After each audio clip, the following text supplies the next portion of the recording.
up to 10 inches of snow tonight. Oh, good gosh. So it'll come late this evening and continue to Friday, and then it'll get mixed with rain.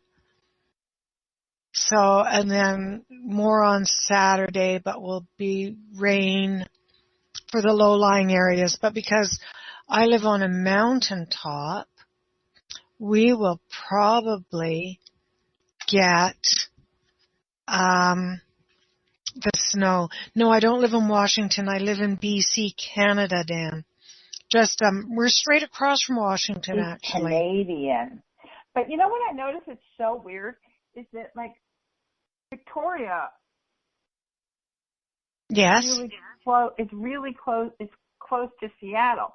But to get to the other parts of British Columbia, you have to go all the way up to like Bellingham or something. But it just seems like it's a hop, skip, and a jump. It is. We've got direct ferries right over to Seattle.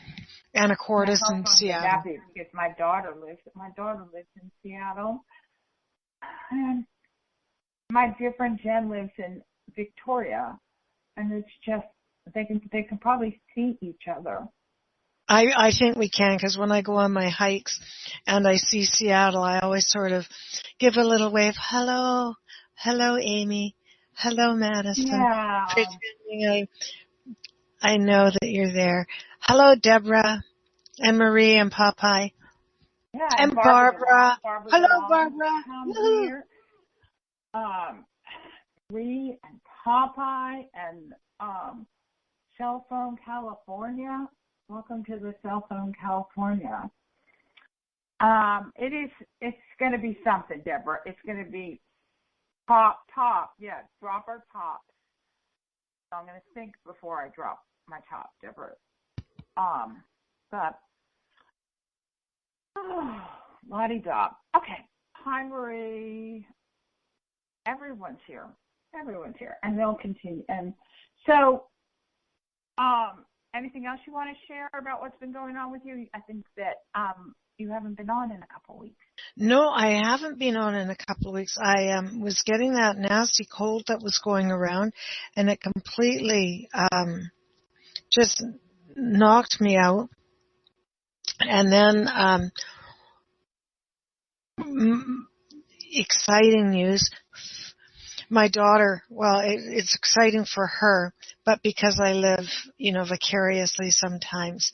And my daughter actually was working at a job, and it was paying very low wages, as most jobs do. But she was offered another job, a better job at higher wages, and so she took it. And she'd met a couple of really nice, good friends at her previous work.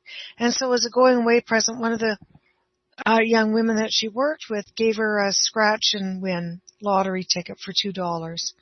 And my daughter won a substantial amount of money on it. And so we had to go over to Vancouver, to the mainland, to collect her prize. Well, we're an island girls, and we don't do the big city driving anymore. So we drove over. I was the driver. We drove over to the mainland, and I missed the exit to the city, and we started heading towards the US of A. And I tell you, when you get on those freeways, boy, there's no getting off of them sometimes. And I knew where I wanted to go and how to get there, but just getting there was a bit difficult. We made it, and then we made it back to the BC ferries, and didn't get any shopping done. We were going to stop at a new mall, and didn't do that. We just got back to the ferry terminal and went, woohoo, we're so glad we're here. And that was pretty much it. And that's so exciting. It was exciting, and exciting for her because she has always been, like, ever since she's 28 now, I'm giving out her age, who cares? She's always been so grateful, even when she was little, for whatever she's got. You could give her anything, wrap up dental floss or anything for her birthday, and, oh, this is the most fantastic thing ever. And she's always given to other people. Never worries about it. Doesn't buy tickets for herself. She just gives. So this is a good start for her to be on her way. So Yeah. that was our exciting Oh my gosh. news. Oh my So goodness. yeah. Gives me goosebumps. That's very, um, very, very exciting. And what about you? How's it going with you, Amy? We haven't. Oh my God, my head's going to explode. I went to breakfast today and I said, tomorrow I'm bringing vodka to breakfast because it's just been one of those, the times are crazy. So I just returned from my trip to New York City from, and I went for a business meeting, a funeral, visit some friends in Connecticut, and then rendezvoused with my daughter so that we could go on a fact-finding mission to find my father's ancestors. Now, it gets crazy because I was adopted, so they're really not my ancestors. I found my father's ancestors. But did a number on my father. My mother's so pissed because she was like, if he knew this, my father wouldn't have gotten so fucked up. Because, oh gosh. Okay, so here's the story. My father died in 2001. My adopted father, like the father. Yeah, your father. Yeah. Yeah, it's my fault. The guy who raised you is your father. Not to be opposed to my birth father, who is buried 2 blocks from my apartment here in Winter Park, Florida, which is a whole different story for another episode. So my father had a mother who was Danish and a father who was Irish. Now, I didn't know this because I thought the Danish, like the industry and Tivoli Gardens and Danish furniture and everything like that, but they're not a real, warm and loving people. So, but who knew? And the Irish live out loud. So apparently when my father's mother married her husband, Cavanaugh, amy-cavanaugh, my father's father, my grandfather, but he was dead before, because men on my father's side of the family die really, really young. My father lived longer. He lived till 72, which I think is pretty young. And that is young. He outlived every male in his family since that turn of the century, not the turn of the 2000th century, the turn of the century before that. So anyway, so the whole Irish side of the family got of the family tree. They just got put in the wood chipper, I can't hear you, Amy. Amy, you're gone. Oh, I muted myself. Hold on. You're there now. Okay, I had to move the thing so my chin isn't. Oh gosh. Okay. So my father's Irish branches of his family tree just got put in the wood chipper, never to be heard of again until Amy comes along, the family tree troublemaker. So we found out that these people immigrated to the United States much, much earlier than we ever thought. And I found all their houses, and I used my Ascended Master Google and found out every little detail of these people's lives. And they were just such fascinating people. So my daughter and I, we were going all over New York to all their old houses and trying to. So then they came along. Dead people were so excited that someone finally remembered them. They all joined us. To walk through the streets of New York. Then, and we can talk a little bit more about that in a little bit, but then we went up to the Rockefeller Center tree, something I used to always do with my dad since I was a little girl. But the Rockefeller tree is right by the Tower, which is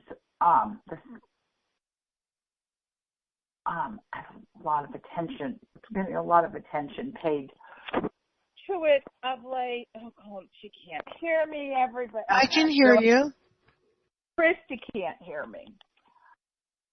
Christy can't hear me. So anyway, and I twisted my ankle because somebody who was trying to take a picture of themselves, a selfie in front of Trump Tower, pushed the curb, and I twisted my ankle. But it's been fascinating getting back in touch with these ancestors that were eradicated from ever having existed, because like my father's grandfather, he came over to America like this is like part Gangs of New York and part Titanic. Like he came over in steerage, like which is like how like cargo comes. So it's not like I'm going on a cruise. Like for 2 months he was like in the bottom of a boat, and apparently people just like peed and pooped and threw up all over the place, and then they'd have to close all the windows because the water would come in and really horrible, and they ate like gruel or something. So here's these people who have enough courage to like risk their lives and travel on a boat for 2 months to make a better life for the people that aren't your ancestors, the opposite of ancestor, whatever they're called. And all we can do is forget about them, because they were Catholic. So I said to my mother, because my mother's getting really old, and we live together, and everyone's already heard this, but it's time for we have to cut through the crap. We have to cut through the crap. So I said, can I ask you something? If you were just going to totally oversimplify the situation, was Dad's grandmother, the one that came from Denmark, was she a bitch? Oh yeah, I guess you could call her that. So anyway, I think you get the basic gist of it, right? That so many stories here. There's so many stories here. Is that everybody plays a part, and then the thing is, because my dad's brother died, like they were in their, I think my dad was still in his 30s, and the brother was in his 40s, and then my dad flipped out. He flipped out, and he was just never the same. He just stopped. And we still had relatives. So, because he thought he was all alone, right? Because all his relatives were dead. All the relatives were dead. All the relatives were dead that he was speaking to. He still had cousins and this whole other thing, but they had just been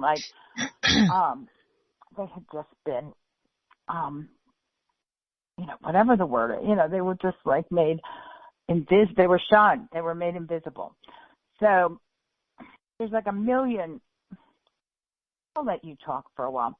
What are your big takeaways from what I just shared? Well, I find it amazing that how many dead people arrive when we go discovering one person.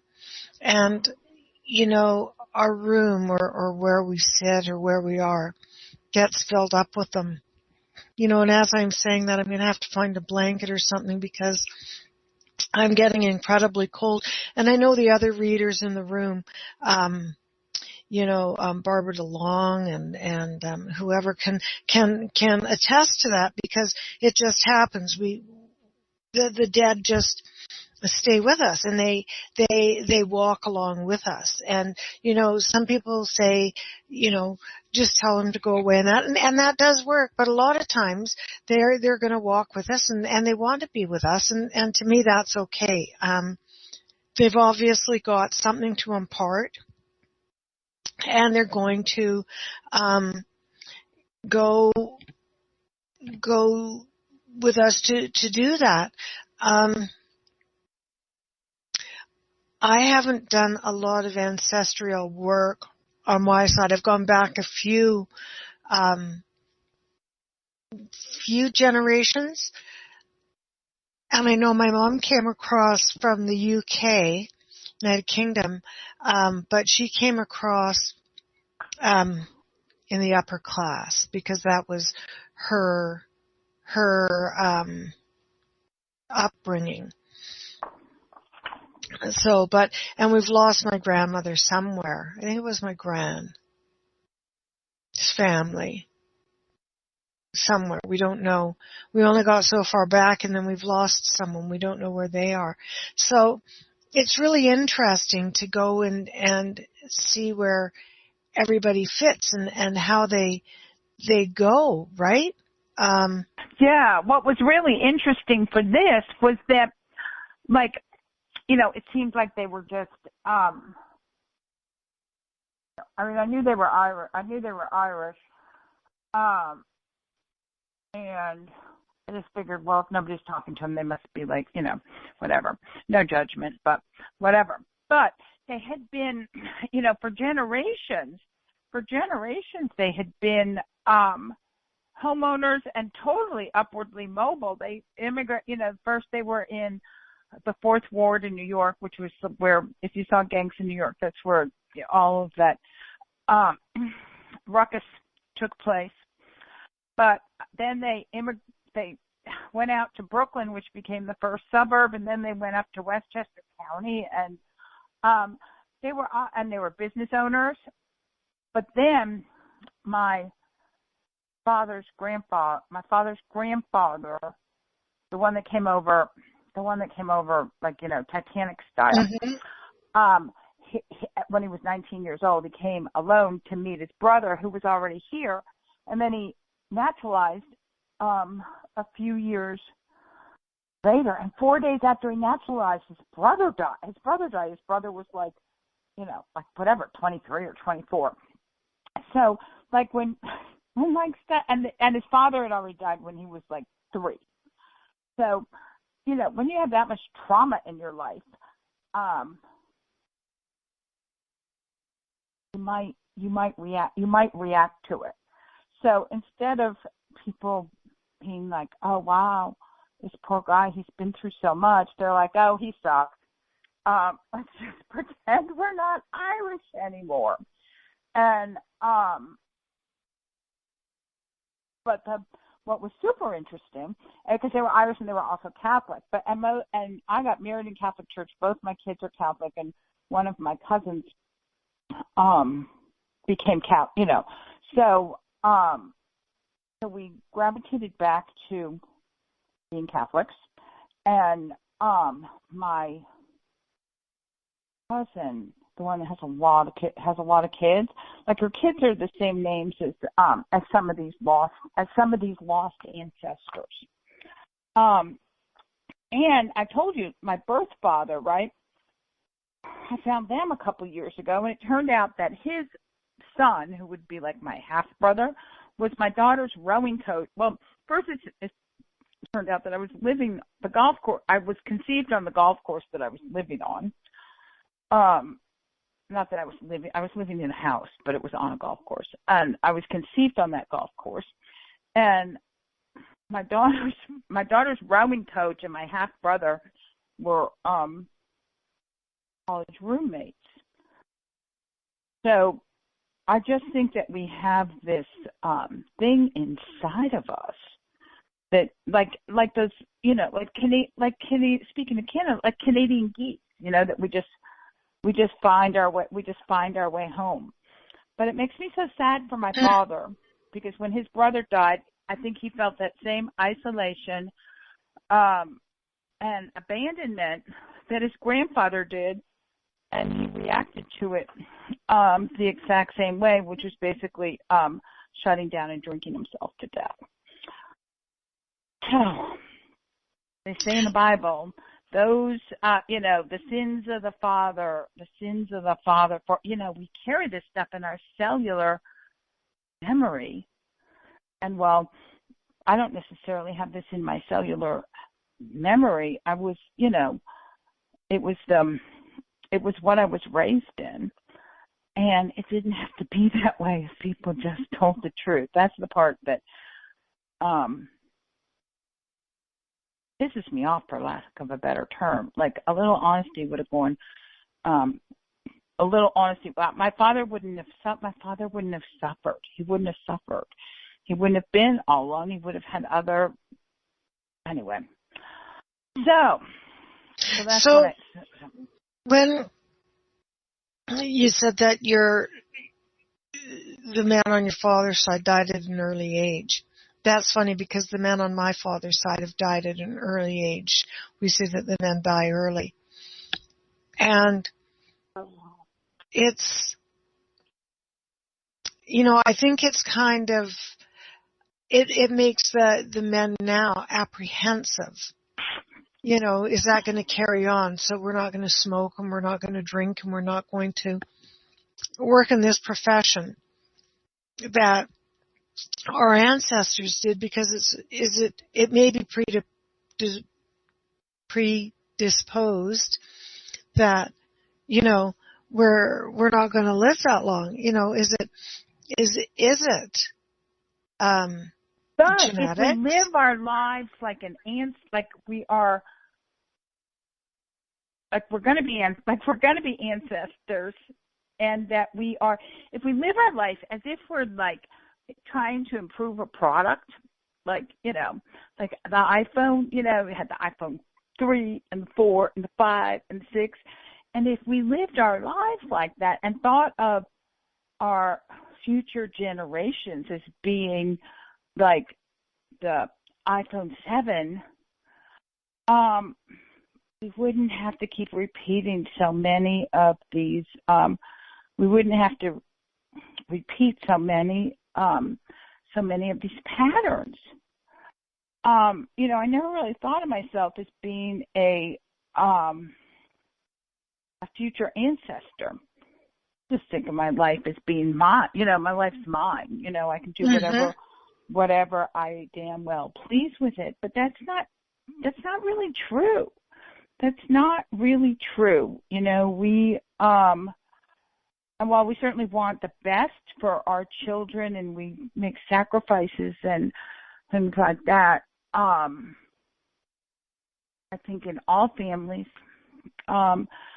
there's some things that are just so set in stone, whether it's addiction, alcoholism, or,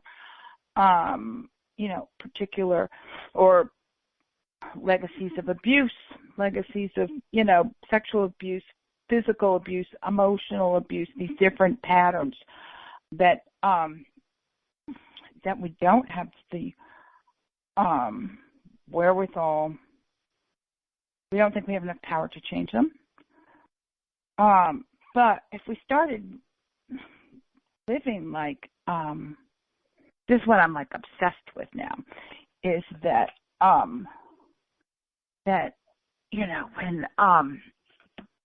when you need, if there's a particular problem or something like that, and we all have something that we just don't have the courage to face. And it's like, well, it doesn't really matter because it's only bothering me. Like this thing with my father after his brother died, the rest of my father could get his shit together enough, like, to go to a family gathering once a year or to a wedding or something and seem like he's perfectly normal and happy, and then you go home and then, it would be junction.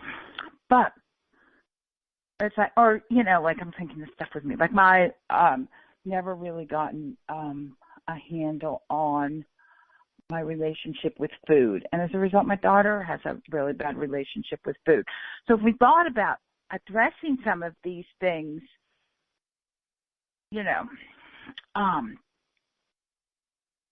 like product development, instead of just like, oh yeah, whatever, I should lose some weight or something like that. And if we started living like ancestors, it might be easier to change. You know what I mean? Is what I'm saying making sense?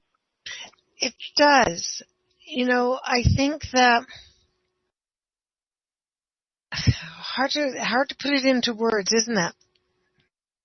Yeah, it is hard to put it in words. But I saw history, and I was even, history repeats with my itself, mother, right? and she was amazed how history just repeated. It just repeated itself.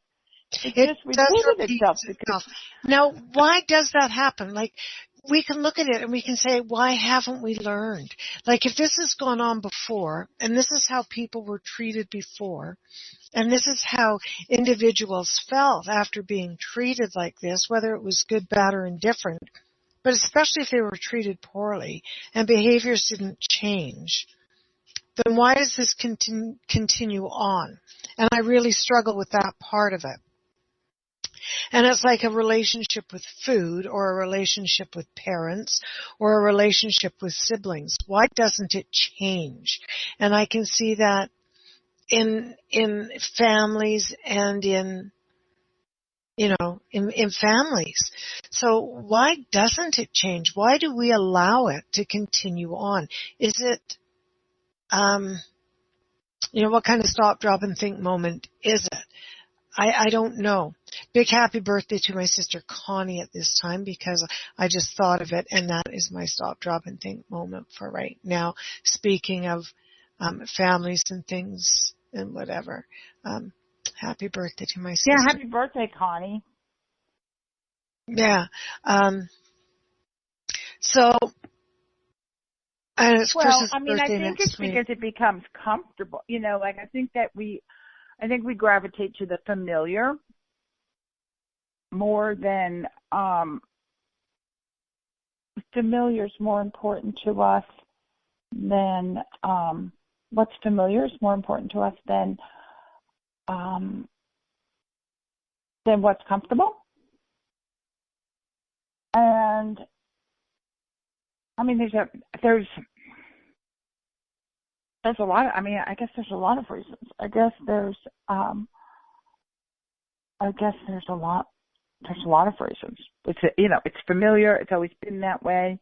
Maybe we feel like we are honoring our ancestors by not improving. Maybe we are, I was joking that that our family, because the winds of change have blown me back to a lower standard of living that our families had in many, many generations. Maybe that was my way of putting my ancestors on a pedestal. Like, look how great you were. Because look at what a mess I am. I don't know. I just know that that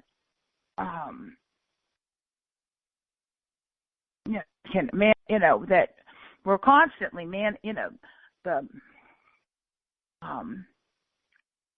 the energetic laws, that are like set forth in The Secret and whatever. Those are always in place, and whether we're, and whether our thoughts are on,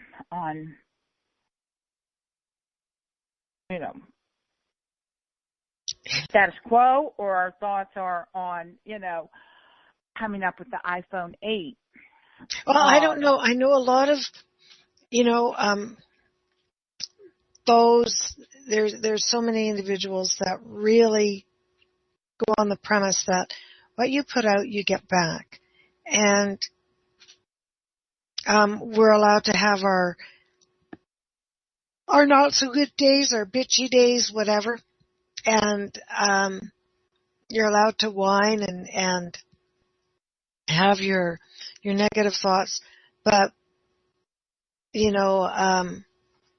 because we're human, we're all human, and just go with that. But try and live in the moment and be grateful. And I haven't read The Secret. I've seen parts of it.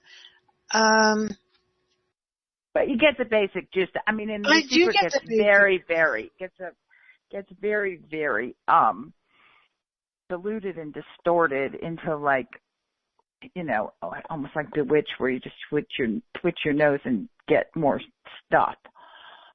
But I'm just flat. I'm really just flat. I can't even really wrap words around this yet. I'm just so flabbergasted that there were these people that other people just had the certainly shows that immigration hasn't changed much over the years, but that people had the audacity to forget. People had the audacity to forget, and then for some reason. So anyway.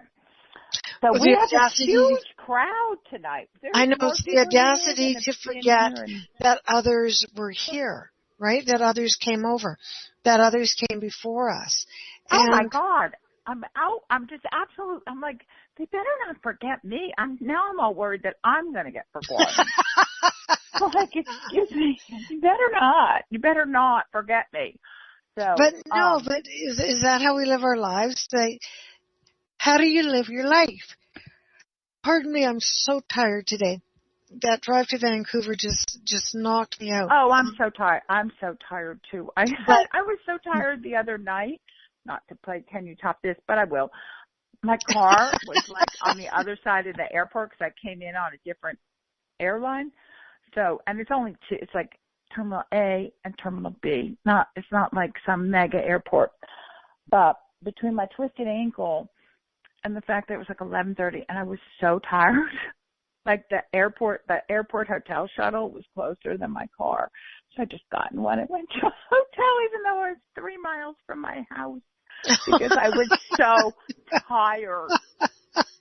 I was so freaking tired and my foot hurt so freaking bad. So anyway, yeah. that is funny. It's exhausting traveling, whether you're traveling around Vancouver, on those highways. Exactly. I had to go around Washington D.C. Twice because of that. Because you couldn't get in the lane to turn. Like, you're in a lane and then there's so many other cars. You can't get over to it's like, oh, there's my exit up ahead on a mile. So you try to get over and it takes more than a mile to get to. And that is very, very exhausting. Well, no, I forget what I was going to say now. Sorry. No, not that it That was really tired. You were tired. I know I was tired. I'm always tired. I'm sort of laughing here. What were we saying before that? Never mind. Oh, Never that we mind. can't forget. That we forget people. That we have the audacity. No, but how is that how you live your life? Like, I don't. As long as we're good people now, good people or bad people, as long as the things we do now, we remain true to ourselves, and what we practice is good deeds, or what we consider good deeds. Like, and I'm sure that varies from person to person, because I can think of a few individuals that would consider, oh, that isn't appropriate, or that's not a good deed. And I think, oh, that would be a great good deed. And someone else would think, well, I wouldn't do that. That person doesn't deserve that. It's all in the perception. It's all in the perception of how we're going to be remembered. So do we really care? Seriously, do we really care how we're going to be remembered? Is that how we're going to live our life? At the end of the day, at the end of the time, at the end of it all, I hope someone says, she was a good person. She meant well. And then I'll have my rock I do not understand. But I hope, I know, I hope she meant well. She meant well. She meant well. She didn't understand, but she meant well. She wasn't very coordinated, but she meant well. It's funny you said that, because I said to my niece tonight, she's due at the end of January, and she's talking about all the ice and everything around Victoria, and she said, if they say she meant well about me, I'll be so happy. That's right, Jan. Anyhow, she said, they should be shoveling their sidewalks, and if I slip with this unborn child inside me, I'll be really unhappy. And wait, you're pregnant? No, wait, my niece. You have an My unborn niece. child? My niece. Oh. This happened to my niece. I said. Okay. And so I said to her, I thought you were with child. Oh gosh, if I was with child, that would be miraculous. Yeah, but it's like, it's almost time for Christmas, like Jesus and everything. So, oh, you gosh, never know. It might be. You never know. Yeah, you could be Mary. You could be Mary. I could be Mary. Oh, heavens. No, that would be a good That would be a good segue into something. Anyhow, so I said to my niece, well, when I was pregnant with Corbett, I actually did step over something and fall because I forgot I had the big baby bump. And eat, drink, and be merry. Yes, I will be merry, Deb. And I fell and I put my hands out to stop myself. And I sort of turned again because I didn't want to hurt myself, but I broke my wrist because of all the weight falling on my wrist. Oh my God, I know. And so I had a cast on for about 3 weeks. It seems when you were pregnant? When you were pregnant with baby Jesus? Yes, with baby Corbett. So with baby Corbett, the lottery winner. The lottery winner. So it's no wonder she won the lottery twice. First by having you as a mother, and then getting cash money. Yes. She's actually been very fortunate to have me as a mother. I wonder if my anyway. So 10:37. So we have a lot of people in the chat room. Does anybody, before we just continue to ramble on about the I'm just obsessed with ancestors, and now all I want to do is be a good ancestor, and you can't be a good ancestor once you're dead. I mean, you can be like a good spirit guide once you're dead, but you can't be a good ancestor once you're dead, and that's like the paradox of the whole thing. It's like you're not an ancestor yet. You got to live your life. It never dawned on me to live my life. How would you be a good ancestor, Amy? How would I be a good ancestor? Well, I already have been a good ancestor because on my ex-husband's side of the family, they had this, their father, the West Point graduate, had this pesky little problem. And it seemed to, I got to tell you, I mean, this old boyfriend of mine used to always say this to me. He was like, you know what? My parents never had to tell me, Amy, no, he wasn't hot. He said, my parents never had to tell me not to have sex with my sister. And I was like, what? No, me too. Like, you just know it. But in my children's father's family, there was a long history of sexual abuse by this West Point graduate. And I stopped that. Because I told my daughter when she was like 5 years old, stay away from Grandpa because he's going to try to punch his pee-pee in your whatever. And I stopped that. That's being a good ancestor. I think that's being a really, really good ancestor because it stopped. Nobody else has gotten, it was going from generation to generation because one of my ex-husband's twin brother, he's on the sex registry. But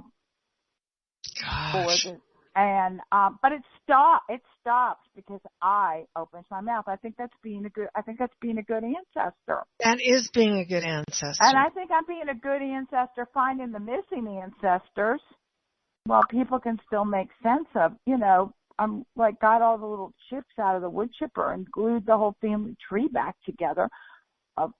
A family tree that I'm not even a biological part of. So I think that's being a good ancestor. And then they can go on Google and they should be able to listen to these radio shows. So that's being a good ancestor, right? Yes, it is. That's being a very good ancestor. How are you a good ancestor?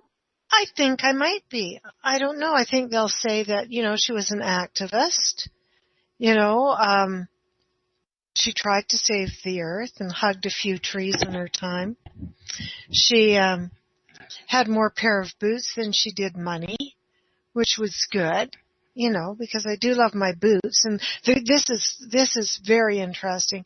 One of the granddaughters is saying boot. And I said, every time you say boot, I'll give you $1. Not that she knows what that means because she's only a year old. But I think I think that's worthy. Teach them to say boots. They can call me an old boot, which is great. And what else could they say? I don't know. I think that if we live our life truthfully. Yeah, to lean into the truth. To lean, to lean into, to quest for the truth or some,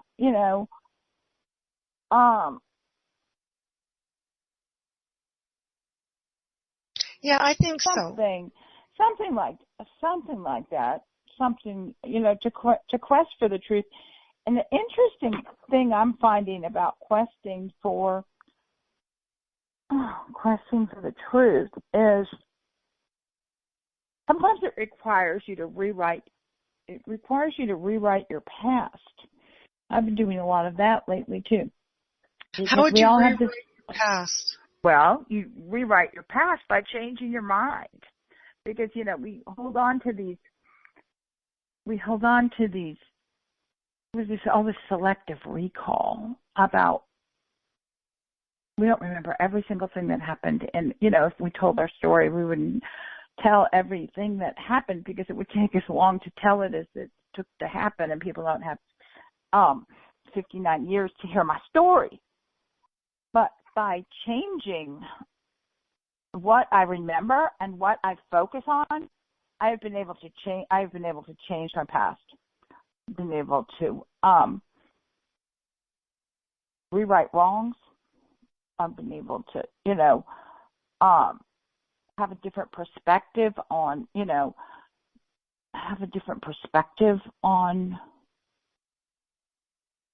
things that maybe I wasn't the victim that I spent so many years pretending to be. Things like that. Yeah, you can change the past. You can change. I understand what you're saying. If you can change the past by saying I'm not a victim, I'm a survivor. You just change your past. You change your past by changing the perception of it. What you focus on. It's not like you rewrite it like, oh yeah, that never happened. Because because some people do the shift in perspective. Yeah. Mm-hmm. And I think that's being a good ancestor, because the more of your own stuff you can get squared away, the less what do the people call that come after ancestors? What are they called? There's a predecessor. Wait, predecessor, doesn't that mean before? Well, you know who I'm talking about. Like, if you're a good ancestor, then the people who you're an ancestor to, whatever those people are called, you lighten their load. Descendants. Because if you don't deal with your own stuff, your ancestors are going to have to. Well, I think just like if you were a hoarder and you die, and like your remaining people, the people who don't die, have to spend months and months cleaning out all your or you just get a big bin. You have to do the same thing with your emotions. You have to do the same thing with your emotional. You have to do the same thing with our. You have to do the same thing with our unfinished business and our unresolved emotional crime.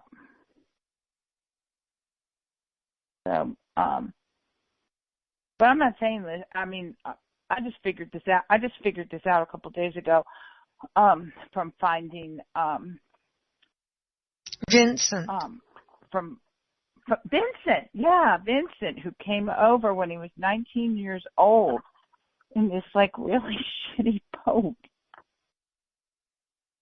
Yeah, like Jack Dawson. He's like Jack Dawson from Titanic. Yeah, that's just ooh.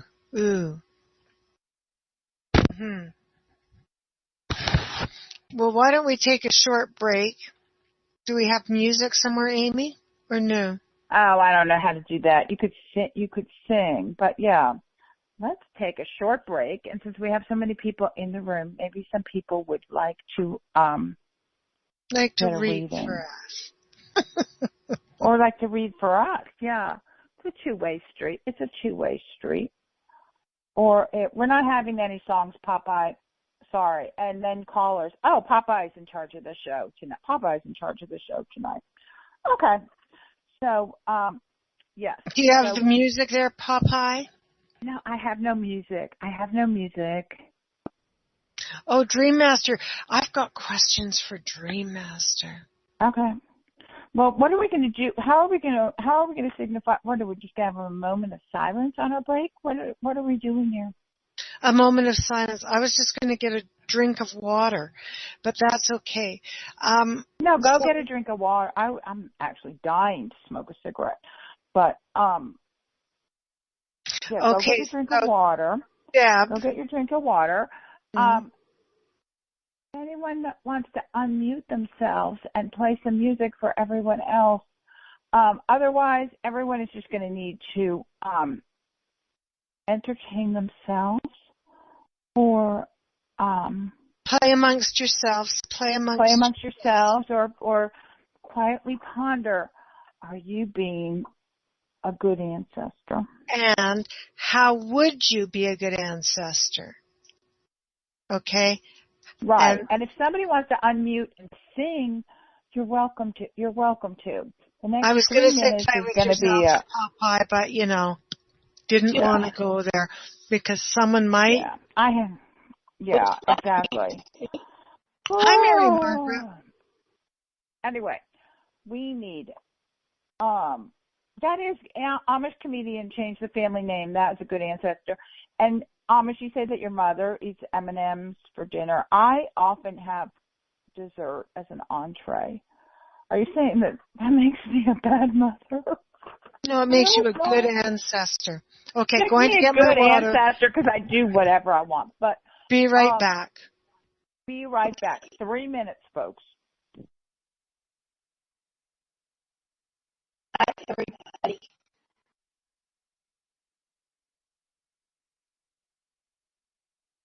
Glad to be here.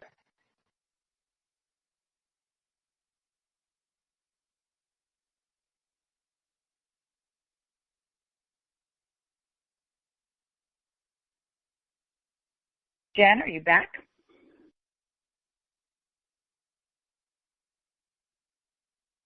Oh, she's muted.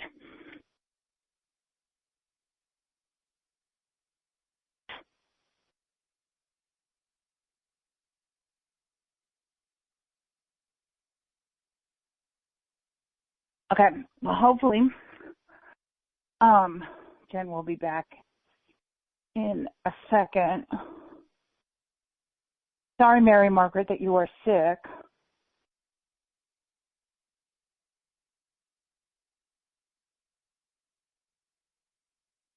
I hope you feel better soon. Yes, I think Deb can sing us a song during our next break. That would be fabulous. That would be fabulous. And what else have we missed in?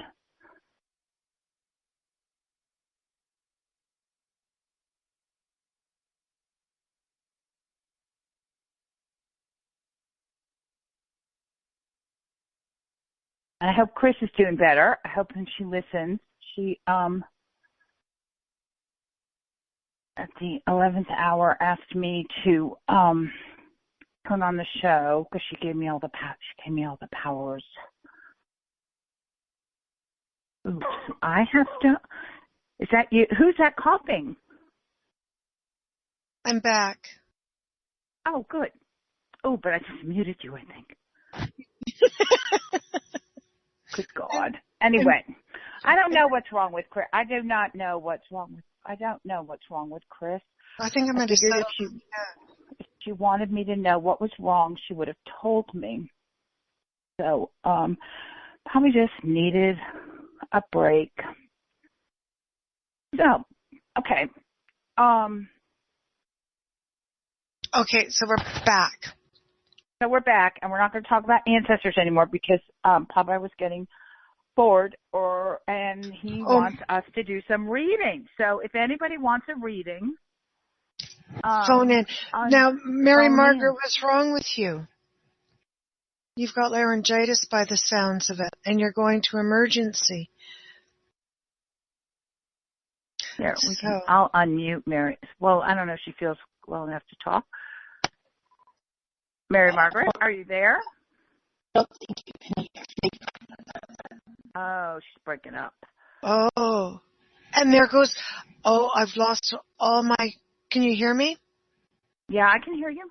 Oh, because I lost my computer again. I don't know what's going on with Skype. No, you're fine. Mary Margaret, we can hear you just fine. Something's going on. I'm losing my picture. So the computer's just going. The computer's going slow, but we can hear you fine. Because didn't you call in? Because you're in on the No. Is this all there is? What do you mean? Is this all there is? There's always more, Amish. Always but more. It's all pretty much the same. It's all pretty much the same. It's all pretty much the same. That was interesting. I don't know what has just happened. So what do you mean, is this all there is? You know, when you go to the other side, I know there's something bigger and more beautiful than what we have here. Absolutely. And I don't know what anybody else knows. Right, you eat M&M. Right, you eat M&Ms and then you die. Right, you eat M&Ms and then you die. Yeah, that's it. That's it. Can you imagine how bad it is if you don't eat M&Ms, though? And then you just die. You eat lettuce and die. You know. It's what you make of it, I believe. Yeah. Recently there's been so many young people in this area around me that have made their transition. There's someone that and Amy knows them, and I think we all do. They've taken their own lives. And the desperation that one must feel to do that,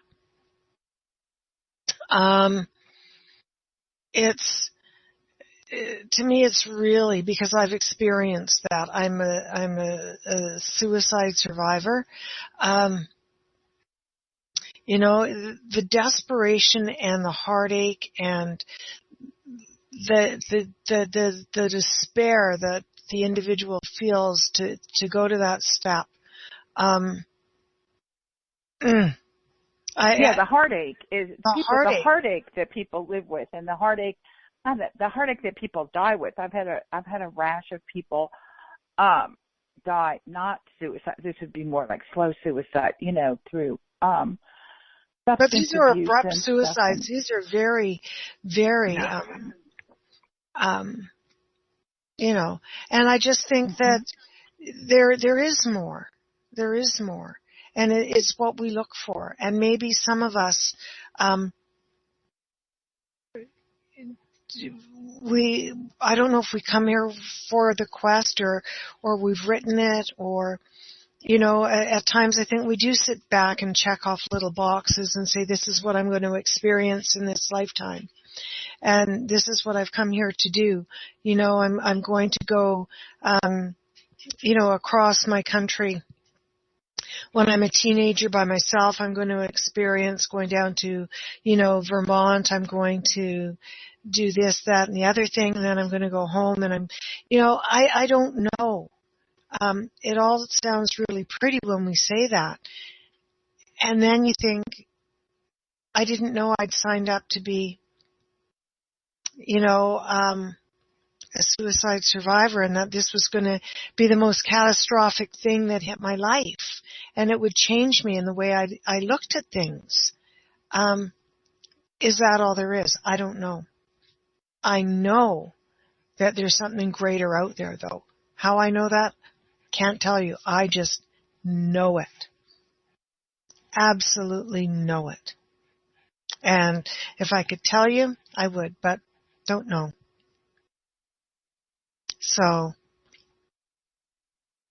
do you have to wait for the afterlife? Well, then it wouldn't be called an No, we afterlife. don't have to wait for the. We do not have to wait. We do not have to wait for the afterlife. We can pop up there whenever we want. We can and we can, as long as we leave the world of duality, then we will have a heaven on earth. And I think that was like before like religion got all mucked up. I think that's what they were sort of trying to explain in the Bible was how you did it, but then they came up with a whole bunch of rules and a whole bunch of stuff you couldn't do, and created a whole bunch of things like guilt and remorse and all the other stuff. So no, there's no need to wait for the afterlife. But the thing is that while we have bodies, which I believe that we just come up with this, we have some little assignment, we come up with some little idea of something to do, and it's just easier to do it in a world that's got in a world that has contrast. There's like no contrast. I mean, this is what I've heard from the dead people, was that they miss the contrast. They miss the limitation. They live in a world without limit, and they miss the limitations that a body gives. They miss the sense of touch and things like that. So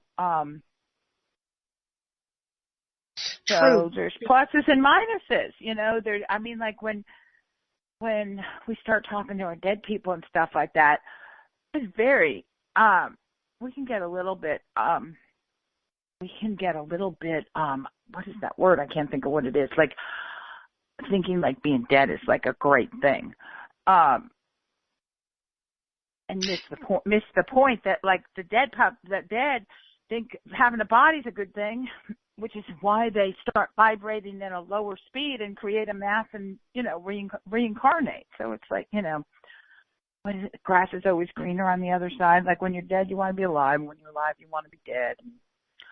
Some do, yeah, and they rinse and repeat. Some of the dead people want what we do, just to hold us one last time. Right. And they know they can hold us that one last time. We can feel them, but they want the physical. They want the physical holding. Exactly. They want to feel they want to feel the sensation that can only be experienced at a lower it can only be experienced at a lower vibration. Mm-hmm. And Corrine talks a lot about Julia Sante, who I'm a huge fan of, and in her book she talked a lot about rapid reincarnators, and there's some people who leave the world with such regret because they weren't a good ancestor or whatever, or they have left with such unfinished business, they pop right back down. And there's some research and stuff about how some forms of mental illness, like especially things like schizophrenia or bipolar disorder and things like that, have its roots in rapid reincarnation, where your hard drive hasn't gotten wiped totally clean yet, and you come back with too much memory of the last go round. So does anybody want? I have to go. I'm actually hanging out the door to finish smoking my cigarette because considering reincarnation, you could be one of your own ancestors. No, I don't think you could come back. I don't know. Now that's really interesting. Oh yeah. Yeah, could you come back? Well, you could be your grandmother. Right. I'm your great-grandmother. That's interesting. Yeah. No, because you knew your grandmother, so you'd have to be a great-grandmother or a great-great or something Well, like not everyone that. knows their grandma. Not everyone knows their grandmother. And I guess technically you could be like if your mother died in childbirth, you could be who knows? You can be No, whatever you that's just want. part You of can be whatever you want. Oh, you're seeing orbs in my camera. Oh, good. No, I think it's just the light. I think it's just the light. But anyway, so does somebody want a reading? If so, either say I want a reading or unmute yourself or I'd do love a something. reading. I'd like a reading. Who's that? My name is Bonnie. Oh, hi, Bonnie. How are you? I'm great. How are you girls doing? Great. Thanks for chiming in here. Sure. Perfect. So I'll let Jen start so I can catch my breath. So you can catch your breath. Hi, Bonnie. How's it going? Really good. Thanks. What's new with you? Whoops, I've lost my cord. Hang on. We got all wrapped up here. It got really cold talking about these ancestors, and then we got wrapped up. What's happening with you? What can we help you with? I guess I'm wondering. I've been trying to find a different career path for a while. I work with special needs kids, which I love, but I've been doing it for 10 years, and I also have a jewelry business on the side, and I really feel like I'm ready for something different. So I'm what wondering, business? I make jewelry and I sell jewelry. I thought you said jury. Yeah. Oh, jury. sorry. And no. Jewelry, yeah. So I don't know why I heard jury. But Have I you been kind called? of am craving that creative, like having a more of a creative outlet. But with my job, I work with preschool special needs kids. It gets really exhausting, and I love it. I still like to do something on the side, but I feel like I'm ready to get out of it. And I'm always looking, and I'm just wondering if you see any changes. And of course, if you see anything for love life, I always like to know something. I always like to know that. Okay. Yeah. What I'm seeing is the teapot. Sorry, what was that? Is a teapot. Now the teapot to me is like there's things brewing. So you've got a lot of stuff brewing right now. Ooh. Okay, which is really good. And the teapot is half full. Always half full. Okay. So it's nearly to the top. So get prepared for a lot of changes. Now, preparedness is huge. Okay? And what I want you to do is any opportunity that comes your way, grab it. Don't say no. Don't say maybe. Any opportunity is a good opportunity. And take that and go for it. It doesn't matter the shape or the size or how it's presented to you. Take the opportunity as a gift or as a present and take it. It may not seem like the best thing going, but it will be. It will be. Okay? And this is really important, and I don't know why they're stressing it, but they are. What I'm getting is the man in the Tilly hat comes through. His name's Keith, actually. He's coming in, and he's telling us to again be prepared. Be prepared. Be honest with what you want, and you're going to have abundance. What you ask for, you will get. So be clear. Be clear, be precise, okay? And with your business, why aren't you doing it? Why aren't you following that dream more fully? I guess part of it, that's rhetorical. Roadblocks for myself. Yeah, why? I always think, well, I don't have enough money to have enough. Then start smaller, and just sell a few at oh, what are they called? Arts and crafts fair or Mhm. whatever. Etsy. Just start with a few small pieces and sell them, one or two pieces, and start it that way. But start Okay. doing it, because that is what Okay. I'm showing for you. Is be precise, be clear, and be prepared. Be honest. Okay. Okay? Okay. That sounds good, Yeah. and that's Amy, what? probably. Oh, sorry. No, I don't know if Amy's got anything. I don't know if Amy can hear me. Oh, hold on. I self muted just to regroup. The What's coming is find your center, because because you've got your creative self, and you've got yourself that's trying to generate income self, and those come from two totally different places from yourself. So what's happening is you're vacillating back and forth to being in the creative self or the hunt and gather provider self, and need to focus on doing those two things simultaneously, as opposed to flipping back and forth, because the flipping from the one to the other, there's a lot of wasted energy. There's a lot of wasted energy in, like, the seesaw kind of thing. It's wasted energy, and also missed opportunity. Like the timing gets off from the and it wears you down. So Yeah. try to hold the two ideas in your head simultaneously.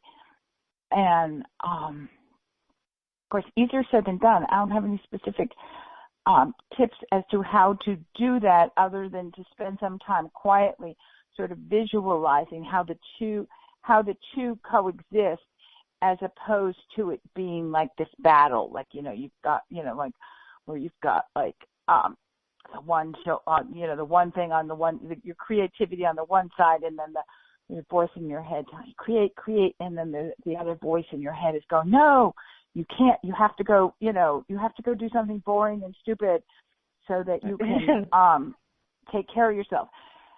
And it's just not. It's self-defeating. It's self-defeating to just whether it's in your meditation or your quiet time, or whatever it is, when you get in touch with your true self.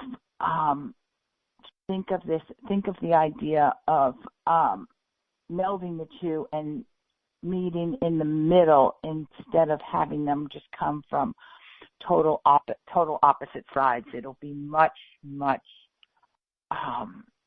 you'll be much happier, and you will have a lot more energy. You'll have a lot more energy, because it's exhausting.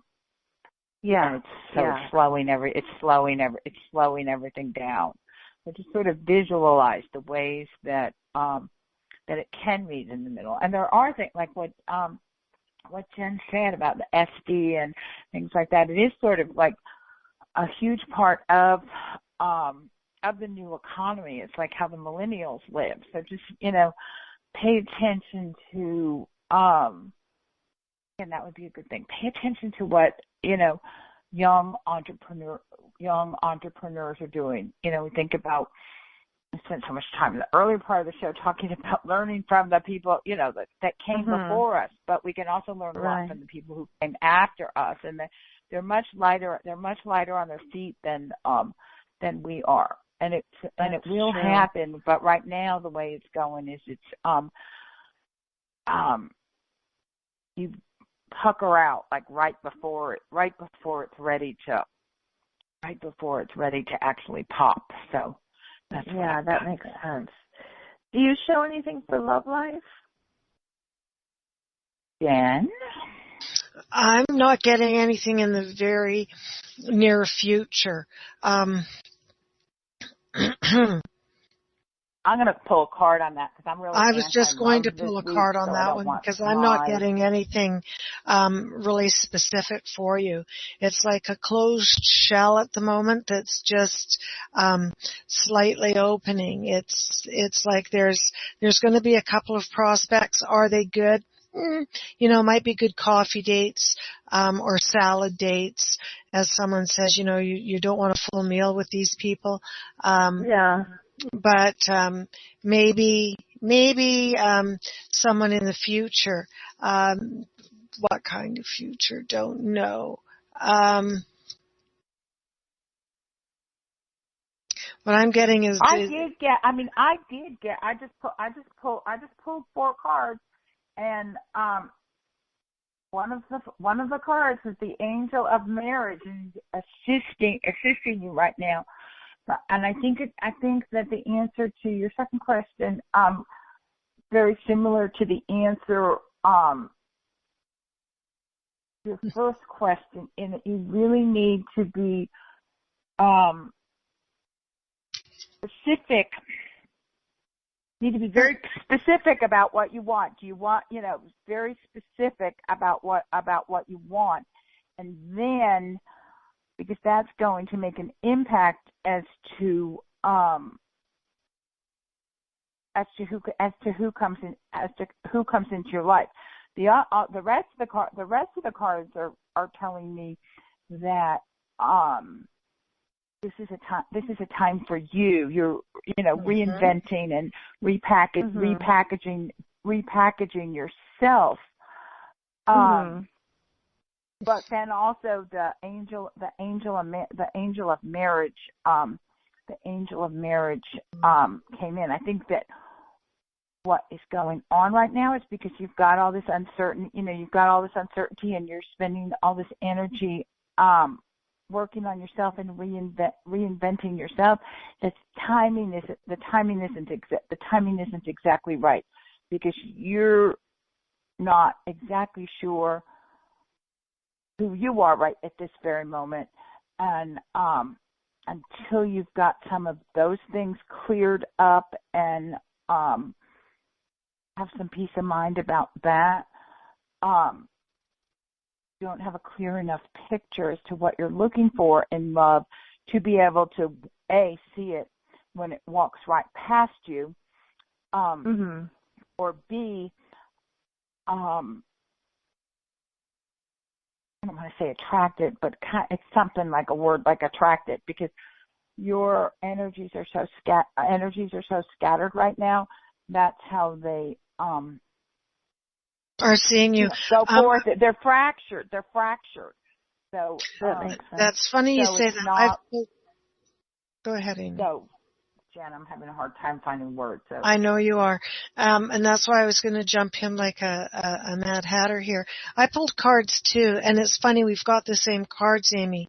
And not so funny, because that's the way the energies work. It's just validation for what we've told you. You're being encouraged to expand your thinking. You're being encouraged that a renewed sense of direction and purpose will manifest itself. And then comes 2 or 3 cards, because I kept pulling them and I kept thinking, this isn't answering my question about your love life, and yet it is. And they're being very specific, because 3 cards are all the same.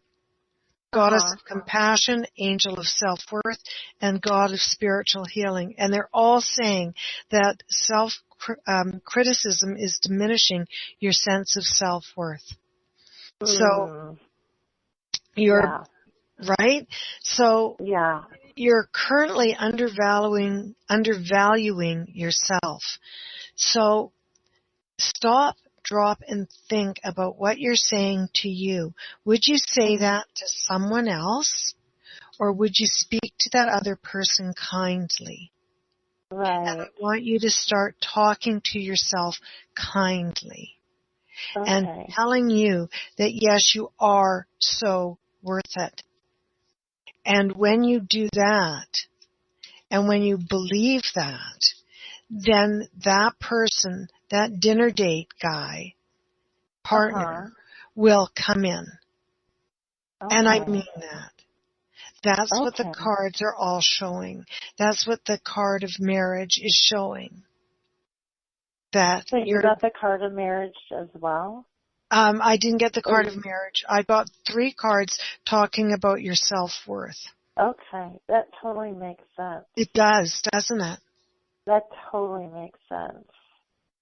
Yes, very much so. So On both of your parts. So don't talk to yourself, harshly. Please. Talk to yourself like you would talk to a good friend. Talk to yourself kindly. Okay. Wake up every morning and talk to yourself kindly. Good morning, I'm so glad to be here. Really. And honestly, do that. Okay. It sounds, I don't good. care how it sounds, just be very kind to yourself. Okay. Okay? Yep, that totally makes sense. Oh my gosh. Thank you so much, both of you. That was really valuable and so helpful. And you were so right on. Like, it totally, everything you're saying makes perfect sense. So I really appreciate it. Thank you. Thank you. Okay, have a good evening. You too. Bye now. Thanks for calling in, Bonnie. Thank you. Okay, and then we had, who else? I'm trying to look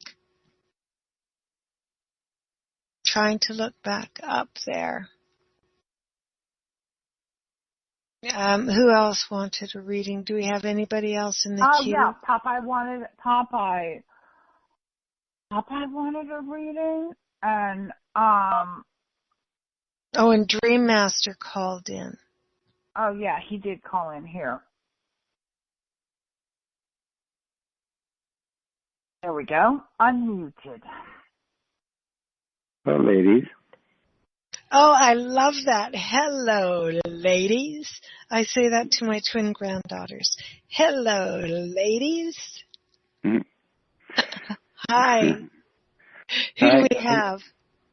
No, I'm Dennis. I'm Dream Master, and if Popeye needs is requesting a reading, please, have him taken care of. I'm hanging out, and I would like to share a few things with you all. Please do. I'm good. I'm here. Popeye needs attention, so put your attention to Popeye, please. Thank you. Oh, okay. No, Popeye says, let's hear what you have to say. Oh, me? Yes.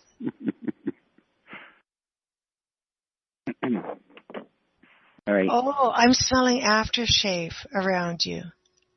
Me? Mm-hmm. Yes. Mm-hmm. The only aftershave you're going to get off me is nicotine. No, there's aftershave around you. Someone's, it's aftershave. And, father's side, of course. Your father's gone? No.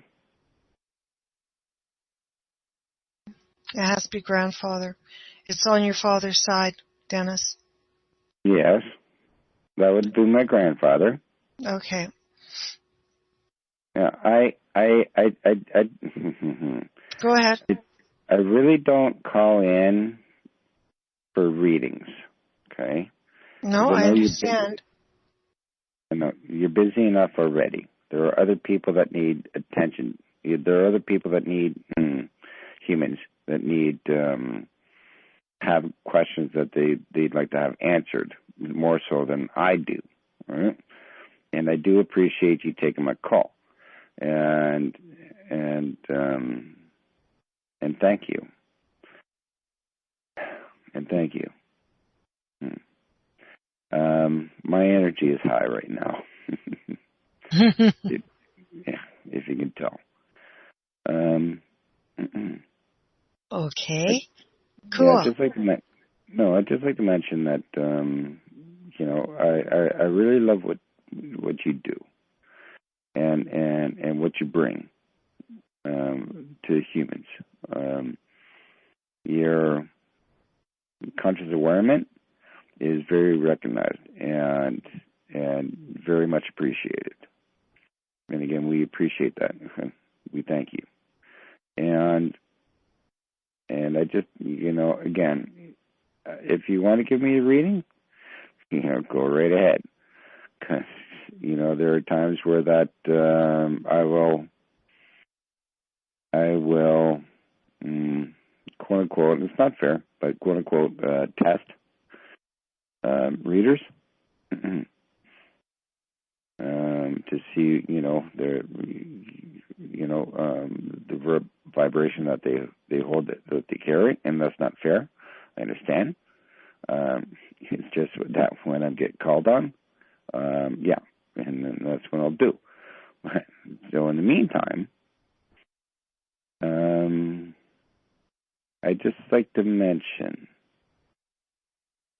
Oh no, sorry, my apology.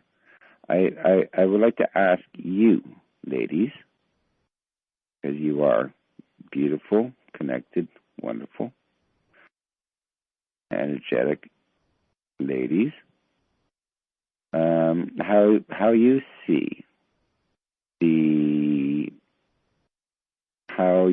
human consciousness right now, and how you may see it, where it's going in the future, like in the near future. Not being prophetic or nothing like that. It's just what you get, right? You're feeling. Because I know. Consciousness? Pardon me? I didn't understand your question. How we see the human conscious shift. The energies that are occurring right now.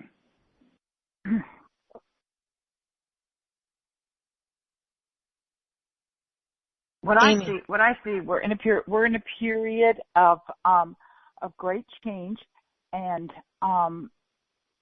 it's making a lot of people very, very It's making a lot of people very, very fearful. Mm-hmm. So the energies are really, really mucked up, and people, especially people who are tend to be a little bit more empathic. Mm-hmm. You really need to be careful. We need to, I don't want to say limit our interaction with people, but be very mindful of our interaction with people, and that emotions are running so high. Mm-hmm. Because I see a lot of people. I don't think anything bad's going to happen. I believe that this is all going to end really well for everybody, but the uncertainty is creating fear, and when people sense fear, they kind of react with fear, and it's kind of like it's sort of a chain reaction. Mm-hmm. We were talking about this last night. I went out with a Course in Miracles group that I meet up with, and there was a woman there who actually doesn't go to the class anymore for some reason. But we're having a huge talk about what, processing, learning to sit with our emotions, be grateful for the emotion, even if it's an emotion of fear, or even if it's an emotion of the emotions that we tag as being bad emotions, to be grateful for the emotion and sit and say, kind of, I've heard people talk about this when they encounter like what they call an evil spirit or something like that. Just look at it. What color is the emotion? What if the emotion was a inanimate object? What would it be? And just kind of look at all the new, dissect the emotions, as opposed to going, I'm mad, I'm sad, I'm outraged, I'm this, I'm that, I'm happy. I agree. Almost look at the emotion behind the emotion. And because a lot of the stuff we're absorbing is not ours, and that's why everything's getting so confusing, because we're absorbing other people's emotions, and there's so much uncertainty, so we're not sure that it's not, in times of certainty, when you absorb something that isn't yours, you're much quicker to recognize that it's not yours and let go of it. But in these times of uncertainty, a lot of us are holding on to and acting upon emotions that we don't own. They're not ours, and henceforth, that's getting a little kooky. No. You're good. This is Amy, right? Yeah, that was Amy. That's right. Me. Right. So what is it that humans need to do in order to deal with their emotions? Just explore them instead of just defining them in two ways, like good emotions and bad or negative emotions, or or positive emotions, to just neutralize them. And the way to neutralize them is just take a closer look at it. And just take a close acknowledgement. Acknowledgement. Yes. We always want to get rid of our emotion. Even when we're happy, we just want to, spew it out to everybody else. When we're sad, we want to, not be sad anymore. And instead of just immediately acting on your emotions, just take some time to explore it. Give your emotion a name. Correct. Give it a color. Give it a shape. Give it a feel. Use all of your senses. I mean, like not the special sense, not the woo-woo senses, just your regular body senses, to get a better feel for what you're experiencing, as opposed to just taking the reaction and running with it. Yeah, act, react. Yeah, thank you. Jen, Yes. I have to ask you the same question. Okay, so I want to make sure I understood the question, because I don't know if I did or not. And what we bring to the human conscious awareness? Mm-hmm. Is that what you said? Yeah, we'll go with that. Yes. Okay. We all hold a different vibration. Yes. Right. Mm-hmm. And we carry it in a unique manner. Okay. And we just happen to be sharing this here and now, this space and time together. And that was my question to you, is how, from your perspective, okay, because we all bring perspectives, right? See this, right? This is what we're here for, right? We're not here to tell you how to live your life. We're here to share how I live my life, right? And how is it that you deal with this? The change of consciousness. I think I just shifted the train. But I'm very interested to hear what you have to say in regards to this. My perspective of how to change with the shift of consciousness, how to change of consciousness. That is so, I dealt with that today, actually. And it's, the way I see it is I see vibrations, and we all vibrate at a different level. Even as individuals here on this earthly plane, whatever, the vibrational energies right now are extremely high, and sometimes they're absolutely frenetic. And it's like we're on a spinning carousel with a calliope music playing, and there's no way of getting off that carousel. So we just ride it. and we either enjoy it or we can make it as lousy a ride as we want. If we choose to share that ride, it can be an extremely pleasant one. So the shift is trying to get others, I guess, into their own awakening self, and I don't even know how to explain that. To me, it's being grateful and living in the now, living in the moment. Okay. Does that make any sense? Yes. You mentioned two things, Jen. Mm-hmm. I guess, and I guess this is the way it's going to go, and I figure this is the way it's going to go.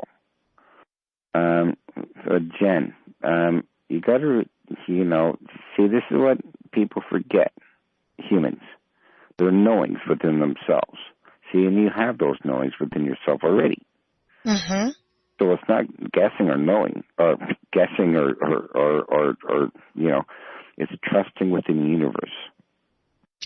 True. Right? You don't guess. Right? Sorry. My apology. Some people will say that would be a judgment statement.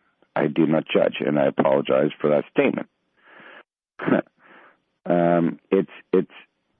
I would like, especially for the most part, I came here for a reason, and for individuals that within that I'm speaking with right now,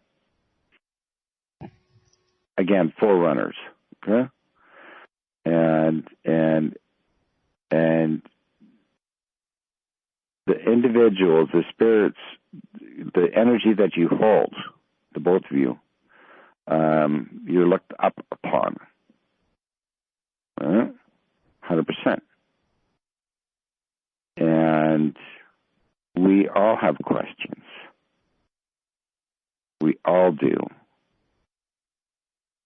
And it's our knowings that we hold within ourselves that makes us rock solid. And so I didn't mean to put you in the corner. You didn't put me in the corner. But thank you for answering that question. It's not an easy one to answer. No, it's not an easy one to answer. And, the vernacular gets lost in it. Thank you for asking that. And it is a knowing within ourselves, isn't it? It's like knowing that there is something greater out there. The absolute knowing, the absolute faith, the absolute belief that there is something greater out there. Mm-hmm. It's not hard. Not hard. It's easy. Right? So. Yeah. So so I ask you this then, okay? Mm-hmm. Seeing that we're on the same page now, I ask you this, Jen. How is it where that, quote unquote, without judgment, humans can find that space? That's not an easy question either. Like an easy answer. They can find that space by one thing, holding space. You can't find that space when you have your cell phone in your hand. You can't find space when you're watching TV. It does. It's not like you have to go to an ashram and give away all your stuff and all of that. But you've got to make time, and it can only. And once you go through this is interesting that you bring this up because something else we were talking about. Some people, I don't have enough time to meditate. It doesn't take. when you're meditating, you're going to a place where there is no time and space. So you don't need to worry about the time you spend meditating or the space in which you do it. If you can just, whether you have a safe word or just something that will take you out of time and space for an instant to see things differently. It just takes it, and whether that is going to the beach or going to the woods or, when you do it, when you wake up in the morning or something, but you've got to take that instant to be willing to see things differently. Thank you. Thank you. Thank you. Some people, my parents, say I meditate, but I just process. I'll sit still. Okay, I'll sit still. I'll process daily 3D events, right? So that it clears my mind for my dream time, right? This is where this is basically where I do most of my work, right? And it's really simple. It's just a lot of people have difficulty understanding how simple it is. Yeah, they want to make it much more difficult. They want to. Correct. There's a thing called spiritual materialism where we just want to make it more. We want to make it more difficult. So we think it requires that we go to a certain place or wear certain clothes when we do it, or make certain noises, or all of those kind of things. And that's just our natural. This is just our natural reaction to seek something outside ourselves in order to without looking within ourselves. It mucks the whole thing. It mucks the whole thing up. It's like counterproductive.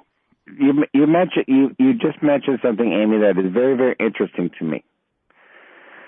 Spiritual materialism. Isn't that a great phrase? Yeah, I don't understand this.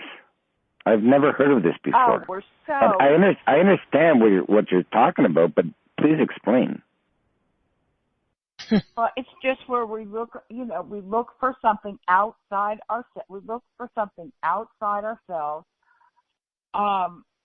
When all the answers are within. We think that we need this particular crystal, or we need this particular potion, or we need to do this particular yoga position or something like that in order to obtain that connection with Source. Right. And really, all those things, while they're certainly tools, and for some people, especially since many of the people who are listening make a living selling things that people use as part of their spiritual life. They're told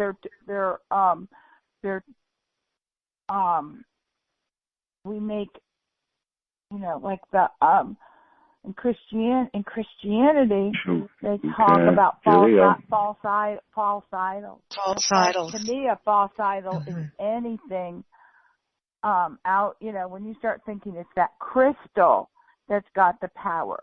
You that have the power.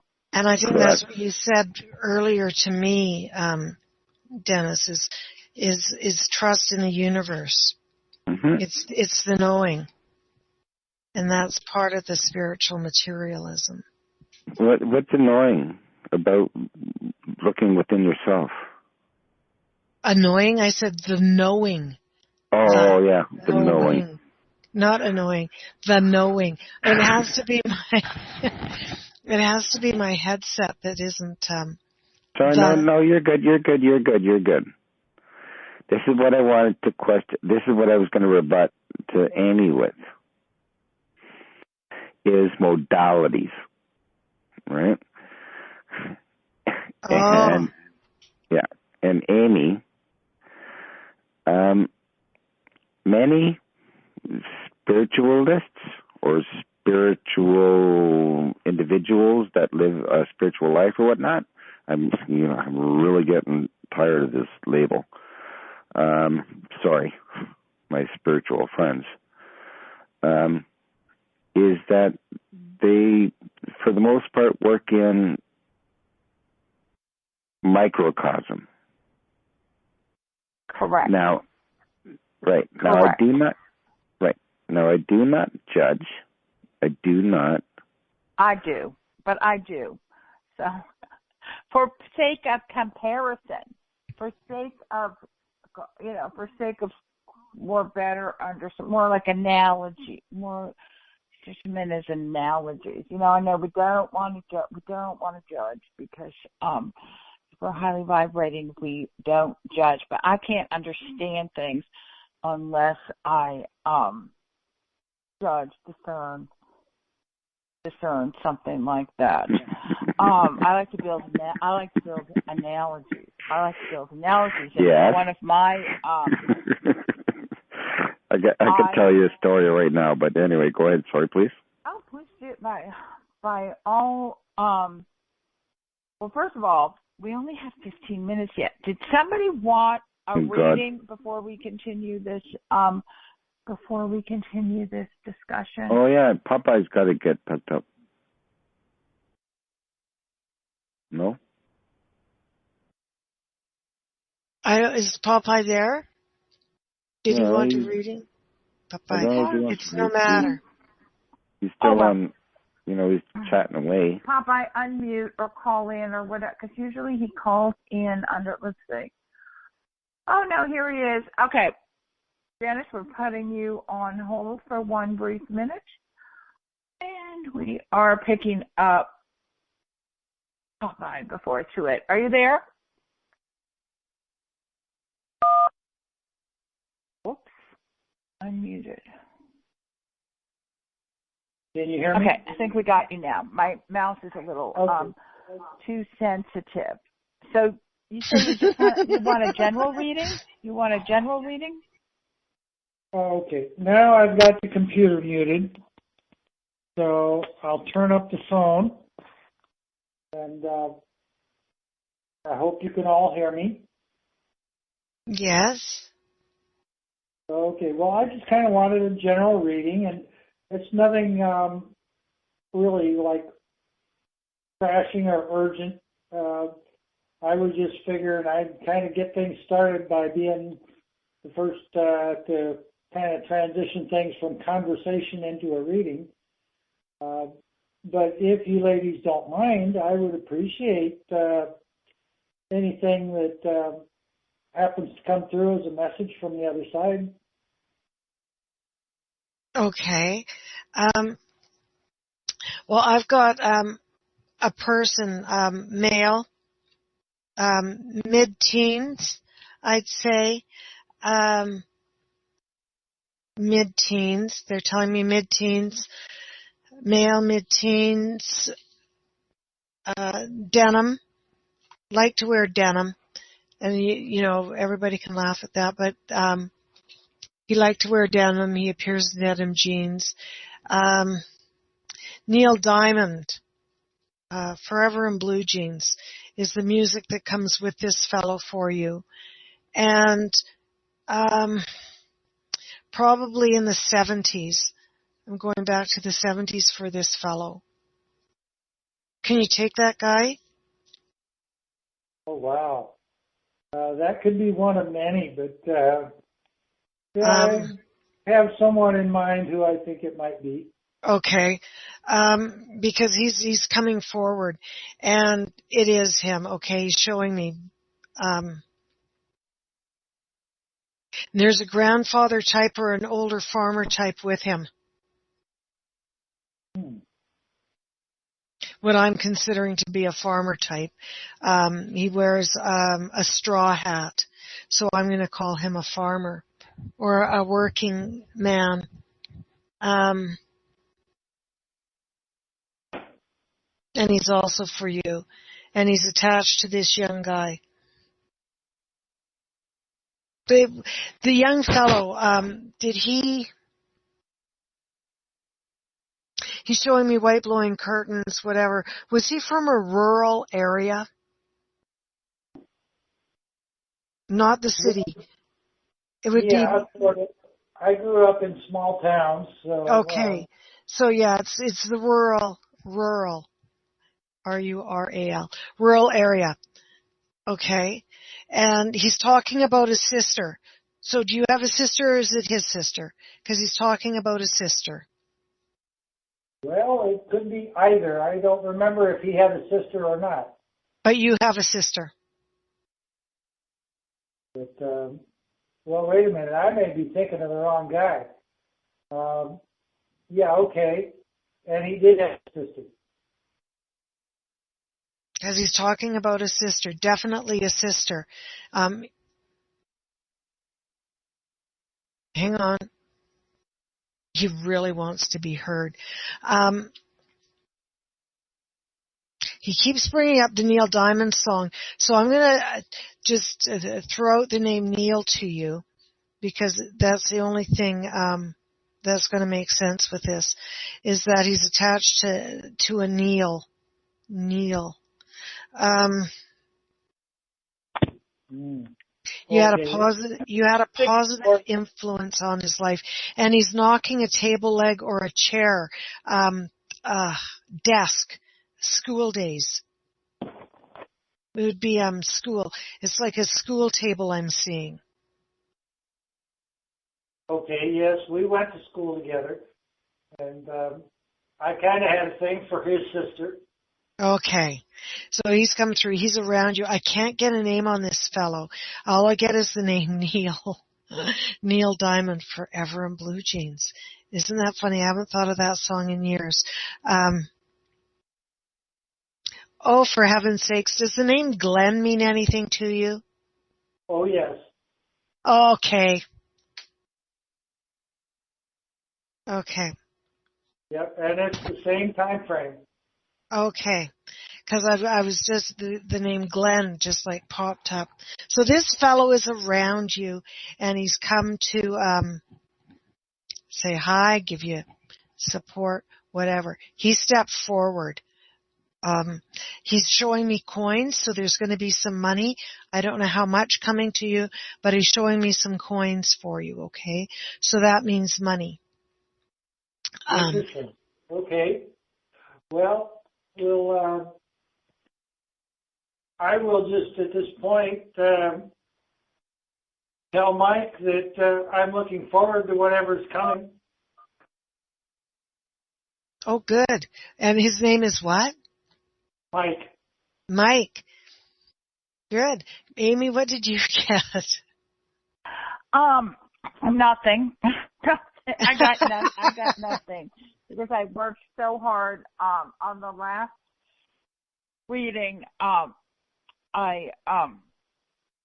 burnt my I burnt up my high vibrating.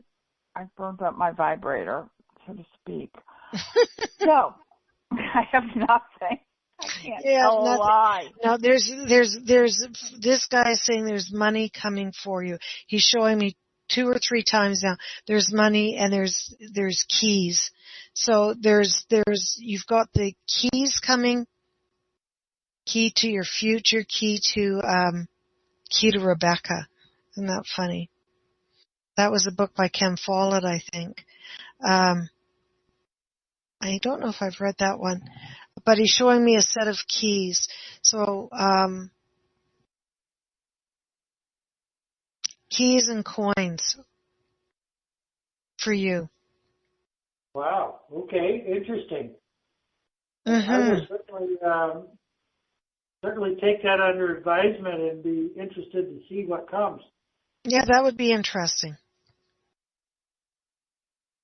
So that's what I've came through for you. Great. Well, hey, thank you very much. And thanks for calling in. Oh, you're quite welcome. And now, if people don't mind, let me attempt here. I've never tried this before, but I have a song pulled up here on YouTube that I think is kind of cute. and I like it. And I'd like to play it and see if it comes through half decent on the speakers here. That would be great. Okay, then here we go.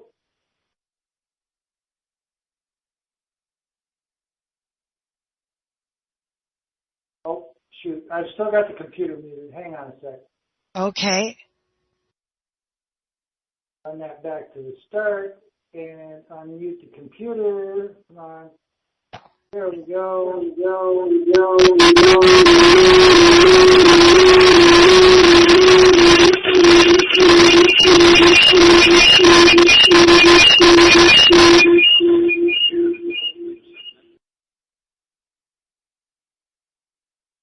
Okay, I had to stop that. I had to stop that. What song is he trying to play? Hello? Is that a Fearless Leader? Is that Fearless Leader here?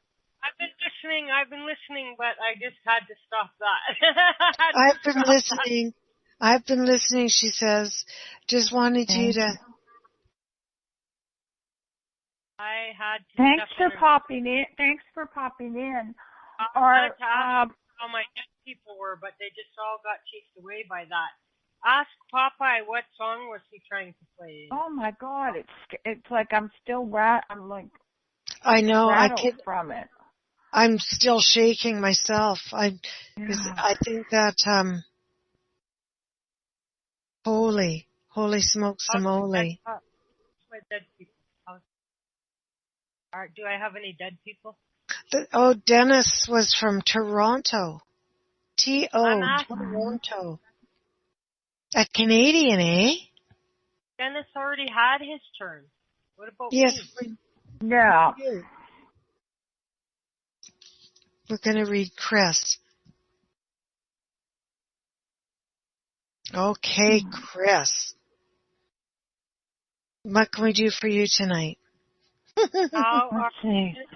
Oh, I'm still trying to. That noise, like really. That was. Oh. Are any of my dead people around, talking, saying anything? Who do you have? Anybody? Do I have dead people? Yes. You've got dead people around, and they always talk to you. The angel of psychic ability is around you, Chris. They want to know why you aren't using your psychic ability more, and why you aren't tuning in and using it. Why you just play with it. Why you play it not knowing when you're all knowing. That's bizarre, and you because can't use it. That's exactly what the cards are saying. It's like that your dead people are screaming at you. And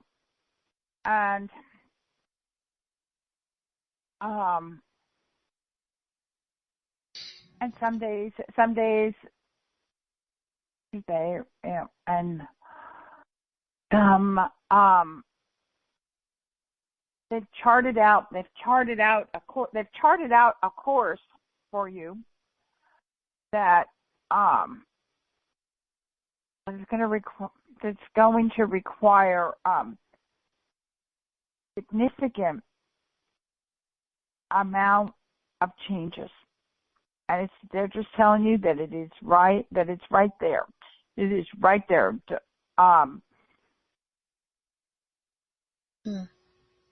Perseverance and insistence, I'm getting. What a wonderful right. word. Perseverance and insistence. Thank you, Jan.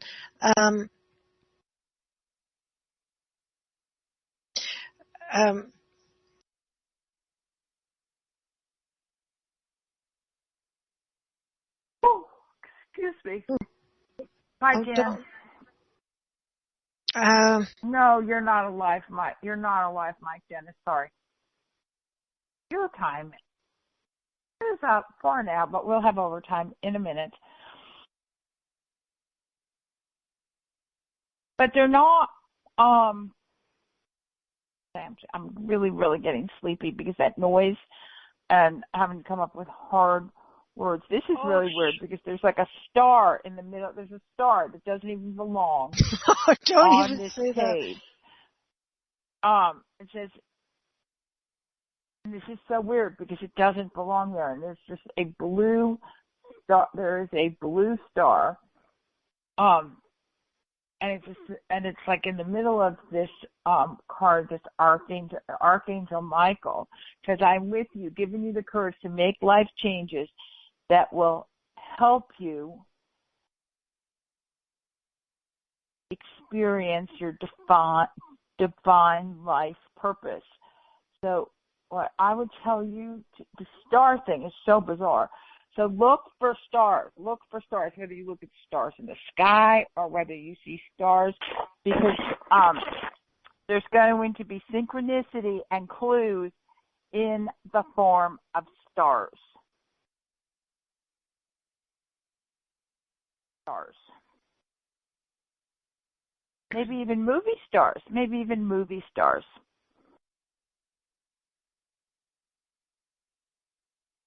Movie Jen, stars. are you there? I'm here. Movie stars. You had me at movie stars. Chris is going to be in a reality show. Mm-hmm. That would be so awesome if I could go on. Like, I would go on Big Brother or something, but I'm not all that. No, bad. do your own reality show. We'll have to pitch it. Curious Times with Chris. And then we can, do all the characters. Something like Trailer Park Boys, but we'll have it Curious Times. Only it'll be on the radio. Yes. Pardon? So I'd have to start smoking pot again?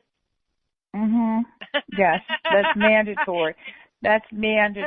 The angels are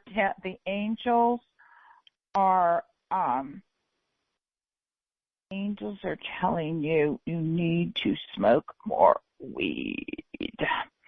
And actually, now that I look at it, Archangel Michael, if I could, let me see if I can figure out a way to put this picture in, because he's carrying a bunch of marijuana in this particular card. And I'm not making this up. It is so true here. He's carrying hemp. No, it's out and out marijuana, Jen. It's not hemp.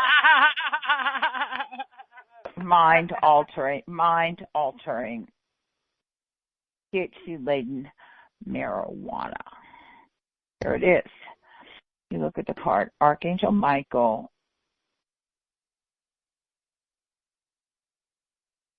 Where's the card? Well, I just put it in chat. You have to go to the link. I don't know how to put pictures. There it is. I don't know how to play music. I don't know how to do a lot of things. I have to.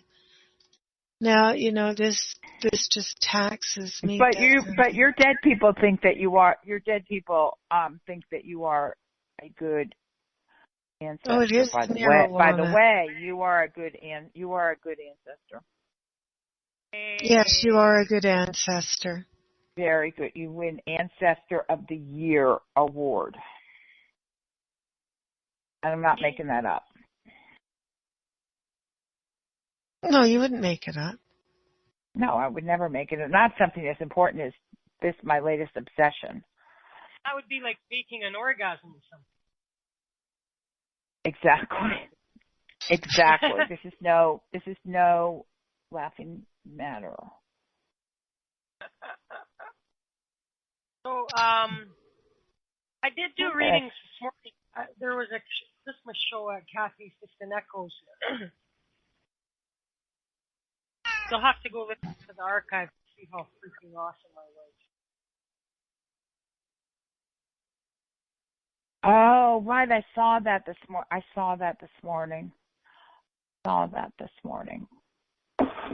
But I didn't go because I had a very rough morning.